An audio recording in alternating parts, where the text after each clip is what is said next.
उपोषणाला बसलोय.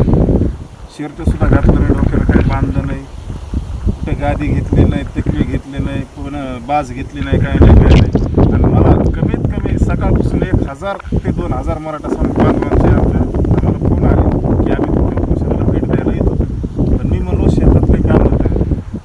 आपला आज मराठा हा वर्ग शेतकरी वर्ग जास्त, त्याच्यामुळं जे शेतातले कामं डागुटीचा टाईम आहे, मी त्यांना सरळ सांगितलं तुम्ही येऊ नका, काय नका, मी उपोषणाला बसणार आहे. मला जे काय बघायचं तुम्हाला तुम्ही मोबाईलमध्ये बघता ना, मी तुम्हाला इथं आणून माझं वर्चस्व दाखवून मला काय भेटणार आहे. त्याच्यामुळं मी काय म्हणतो, आता हे जे मनोज जरांगे बसलेत उपोषणाला, डोक्याला गमजा बांधलाय, तकवे घेतले, तर बाजीवर बसले, तर समाज साईटनी सारा, आणि ते बिचारे हे त्यांच्या डोक्याला कुठं बांधलेलं नाही, काय नाही. आणि हे बांधून पिंधून बसले, तर विखे पाटलाने ती टोपी घातली. समाजाला ऊन नाही का लागत? तुम्हीच एकटे बसले. तर माझं म्हणणं असं आहे, जोपर्यंत तुमचा जे आरक्षणाचा लढा आहे ना, जोपर्यंत समाजाला आरक्षण भेटत नाही तोपर्यंत उठूच नका.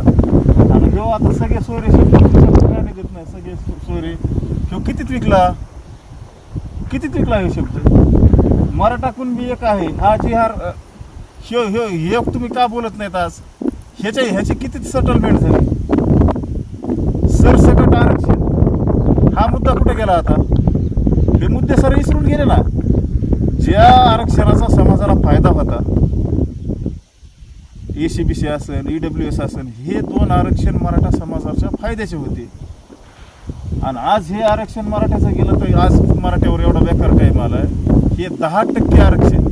महाराष्ट्राची लोकसंख्या किती? 13 कोटी. 13 कोटीतून 8% मुस्लिम समाज धरा. 8% मुस्लिम समाज धरा, 80 ते 90 लाख मुस्लिम समाज असेल. तर त्याच्यातून बी काहीतरी 35 जाती मुसलमानातल्या OBC मध्ये, तर समाज राहिला किती त्याच्यातला? 4% ना, 3-4% समाज राहिला.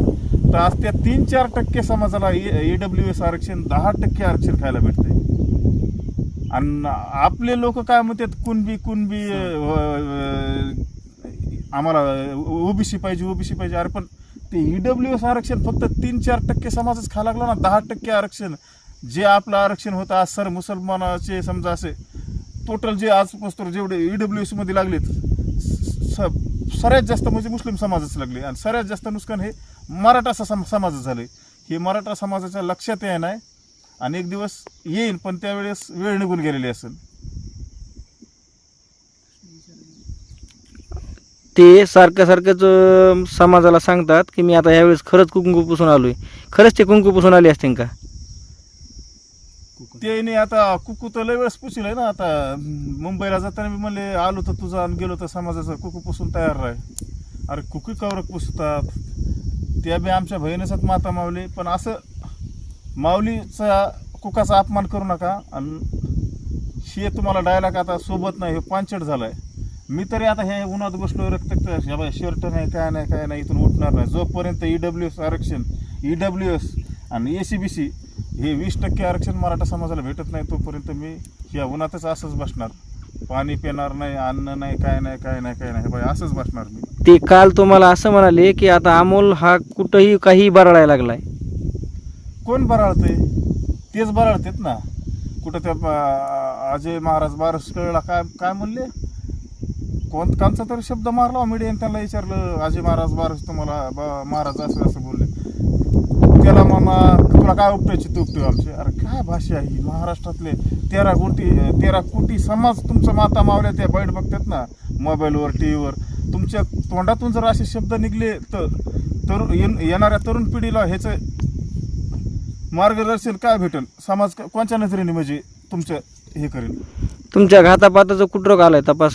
ते स्वतः पुन्हा म्हणले तर डबल चौकशी लावा, काही लावली शासनाने या संदर्भात चौकशी? माझी बी मागणी ना, ह्या उपोषणात माझी मागणी स्वतःची टीम मनोज जरांगे आणि अमोल खुनीची नार्को टेस्ट आणि SIT चौकशी होण्यात यावी.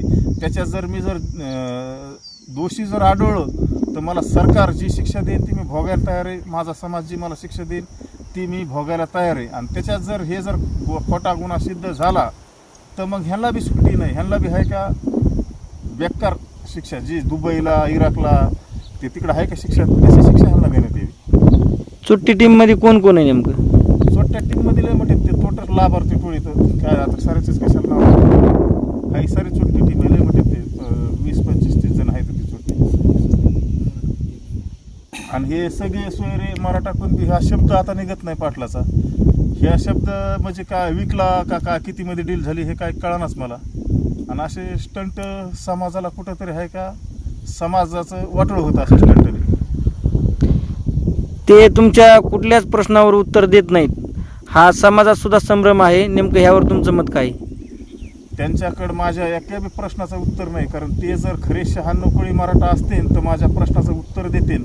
मी तरी 96 कोळी मराठा आहे. मी जे त्यांच्यावर आरोप केलेत ते सिद्ध त्याच्यामुळे आहे का त्यांच्यात ती धमक नाही माझ्या प्रश्नाचे उत्तर द्यायची. तुमच्याकडे जे रेकॉर्डिंग काही आलेल्या दादा गरुडच्या आणि आणणे ह्या कधी तुम्ही व्हायरल करणार आहात? योग्य वेळेला मी व्हायरल करणार आहे. कारण एका बीडच्या नेत्याला कसं ह्यांना टार्गेट करून कसं संपवायचं होतं आणि बीड जिल्ह्यामध्ये स्वतःचं वर्चस्व कसं गाजायचं होतं. बीड जिल्ह्याच्या जनतेला एक दिवस ते 100% कळण. ती वेळ जवळच आलेली. त्या टायमाला त्या रेकॉर्डिंग व्हायरल होते. आणि आता ते कवर कुपोषणाला बसणार आहेत ते बी बघूत आपण. ते ज्या टायमाला उठते त्या टायमाला मी उठेन. मी बी असंच बसणार उन्हातच. तुमचं काय म्हणणं आहे? कधीपर्यंत उठतील ते? तुमचा आता एक अंदाज? अंदाज उद्या उठतील बघा. उद्या दुपारपर्यंत उठतील ते. कारण मी लय दिवसापासून त्या माणसाला ओळखतो. त्या माणसाचं काय नाही. आता आज संध्याकाळीच विचार चालू उठायचा. पण आता बघूच आता कवर उठतील तर. पण आज संध्याकाळी किंवा उद्या 9-10 वाजेपर्यंत